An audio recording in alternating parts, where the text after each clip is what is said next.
Just one. Bro, do you know how much that is? It's like one petrol filler. Yep. Why do people like coming to the gym? Why do people like coming to the gym? Yeah. In your years of experience running a gym. Because they get addicted to the sense of achievement, I guess, like improvement, you know? It's not a place where you're ever the same. Like each day you're improving something each day, you know, even if it's improving consistency or it's improving one of your lifts, you're always improving something. Come here. You bring that here, bring that camera here. Come closer. Stop this shit. What? Tell the people what the fuck you're doing, cameraman. Why the fuck are you recording me for? Give them a reason as to why. Because we're just two bozos walking in the fucking gym holding a camera. But tell them, like, what's the purpose behind what we do? Why? Why are we doing this? We're trying to create an audience of people that like who we are so we can grow a business. The thing is, right, we're going to the gym like this, we're recording all this content, and no one knows who the fuck we are, what we do, why we're recording this. What are we trying to do? We're trying to educate and inspire others. Good. Honestly, my main reason for becoming a personal trainer is to help other people get into the gym, start training, Brendan. start improving their life.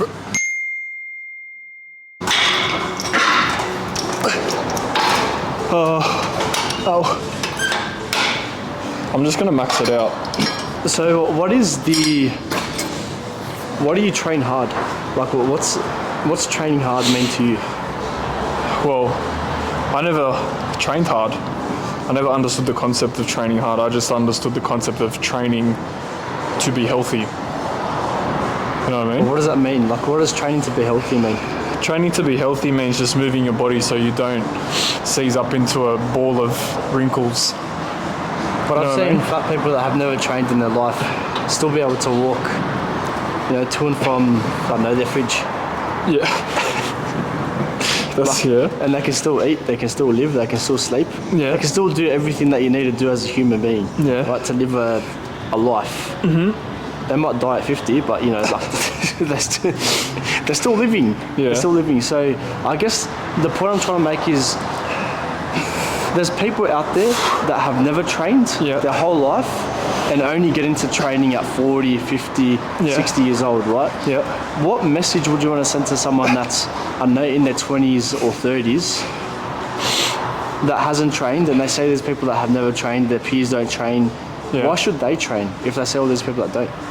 I think people should train for the sole reason of improving yourself, self-improvement. But there's other methods for self-improvement. There's other methods for self-improvement. I'm talking about they can overall health in front of benefits. a journal. I'm talking about overall health benefits for your body. I'm talking about longevity for your joints. I'm talking about being able to stand up and sit down when you're 80. Like doing those now. But if in your 20s, doing 80 those is like a whole 50 years. 100%. 60 years. But if you start that being a habit now and create that habit, so it just becomes second nature for you to go for that extra walk. It's not as hard when It's you're not as hard when you're 80 or 90 or however old you end up getting. I think that's the one misconception. No, not misconception. That's the one thing I neglected. When I had that 3-month period off, I was like, I'll be right. I'm young, You have that young talk. In my 20s. In my 20s, I got plenty of time. 3 months, I can take a big break and not worry about it. And you blink, and that was 2 years ago. That was when the business pretty much started. Yeah, do your push-ups. Sorry, man. That's all right. I still got 4 sets. That's all right. Take your time. I'm gonna max out the machine. Why do that? Test my hammies. But I think a sense of, is naivety a word? But how do you teach your clients how to find their reason why for their goals?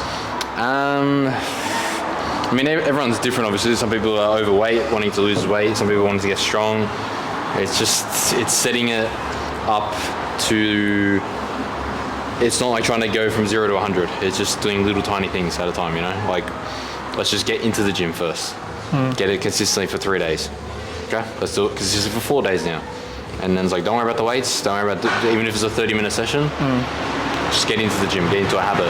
And then you build on that, and then once they don't even realize they're developing so many habits. And it becomes second nature. That's exactly right. Thank you very much for your time, Adrian. I really appreciate it. Thanks, man. Being naive to the fact that it does affect you in the long run if you don't do something about it now. So it should be important to someone that's in their 20s still. For someone in their 20s, they, like me and you, like you had a purpose. You were like, yeah, fuck, I'll be huge and I'll talk to all these girls and I'll be jacked and ripped, and that was your purpose. Yeah, when I was like 15. When you were 15? Yeah. And then in your 20s, why did it change? I fell in love with the process. You fell in love with the process? I feel like I wouldn't have learnt I would have never learnt to love the process if I didn't have that initial reason why. Which is why that's why I find it hard to teach. Like, the reason I started was because I wanted to get girls. I wanted to get shredded. I looked at my peers and I was like, oh, bro, I'm so skinny and scrawny. I want to start building muscle. I want to get abs, whatever. That was like my teenage dream, I guess, in a way. And then it turned into, oh man, I like getting strong. I actually enjoy this process of, putting on weight on the leg press or squats, whatever. But I would never have learnt that if I didn't have that initial push for looking good in front of the mirror and getting those abs, that six pack. Which is why, I don't know, it's hard to explain. And do you feel like people need that strong reason why to kick them up the butt in a way? I don't think they need a reason why. I think they need an influential person in their life. Someone that has experienced it, walks them through the beginning stages, and then kickstarts it for them. Like a PT, but what if they can't afford a PT? Not even a PT, a mate, a friend, girlfriend, like...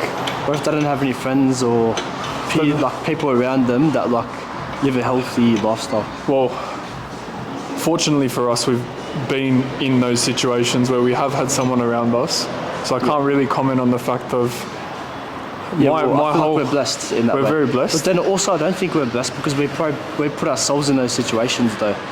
We grew up as sporty kids growing up, so our friends were in a way met through those circles. Yeah. Because we love football. So all of our friends play football. I think that type of questioning isn't really... That question, to me, I can't relate to, so I can't give a reason as to what to do for someone. What to do for someone that doesn't have friends and doesn't involve themselves in social settings, because that's not me. The thing is, like, with this type of content that we put out... maybe people should join a sport. Join a sport. Go to run clubs.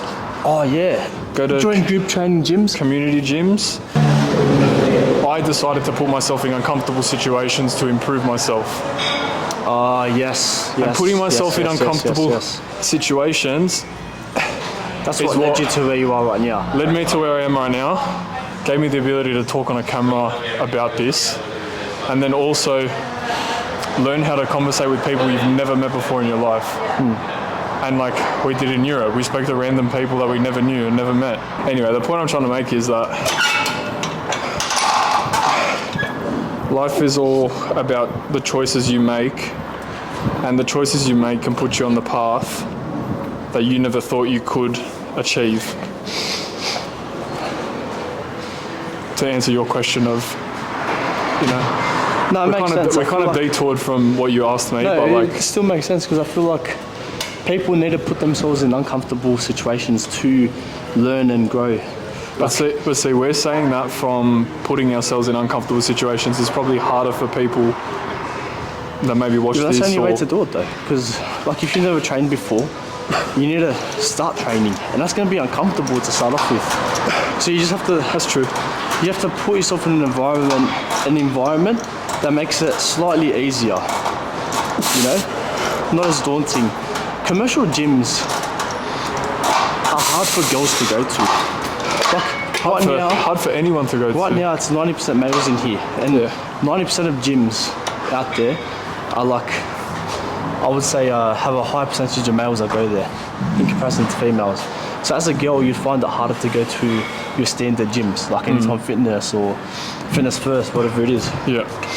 So that's already a bottleneck for 50% Majority of the population. You know what I mean? But and if they want to improve, what do? They have to find another way. Yeah.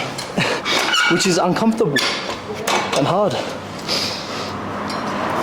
But nothing in life is easy. Just gotta do it. As you do push-ups. Is that David Goggins, bro? Nothing is easy in life. Why did you fall in love with it? Because I was a skinny little dick and I thought I was going to try to impress a girl. So I was like, fuck it, I'm going to try to go and get into the gym. And there was a guy in our year, he was like super, super jacked, like 16. Brendan knows who I'm talking about. Me and him were going after the same girl. And I was like, fuck, I need something to stand out. Step it up. And yeah, I went to the gym. Didn't get her at the end, but it got me into a habit, and that's it. So do you feel like you're constantly chasing aesthetics, no matter what type of training you're doing? Like, I'm training for powerlifting and mobility and trying to prevent injuries in jiu-jitsu and soccer and all that type of shit. But I still think there's a part of me that still chases a little bit of aesthetics. You know what I mean? Like, I still do it. A bicep curl's not going to help me with any of my sports, but I still do bicep curls. I think, you know what I mean? Yeah. Aesthetics are what everyone looks for. Like, you're the only person that judges the person in the mirror. So I'm looking at myself in the mirror in the morning, I'm like, fuck, I've got small biceps, bro. Let's hit the gym. Do some bicep curls, bro. No, when you look in the mirror, it's just fucking do it, mate. Stop being a little bitch. That's actually my self-talk, bro. Stop being a little bitch. I fucking gaslight myself. that's how I hit the gym. But I'll never send that message out to people, but it's worked for me for so many years. Yeah, but it's 2025. That same message has been my message to myself in the mirror since 2015. Stop being a little bitch. But the thing is, I'm the most consistent cunt when it comes to training. I know, but like, you've had to refine that definition for other people. So it's still don't be a little bitch, but it's like, come on, you can push yourself. So it's the same thing. But in your head, you're like, don't be a little bitch. Don't be a little bitch. Hit the fucking gym. Nah, I think the derogatory term is, yes, don't be a little bitch. But I think the overall broad societal norm is, come on, you can push harder. Is do it. Come on. I think it's Let's do it. I think just do it. Nike pulled a good one there. Just do it. Just do it. It's a good line. Slogan. You've written that. We didn't finish off the vlog properly. Stay tuned for more episodes, guys. We got big shit coming. Coming. Legit big shit coming. Tune in. See you on next Monday.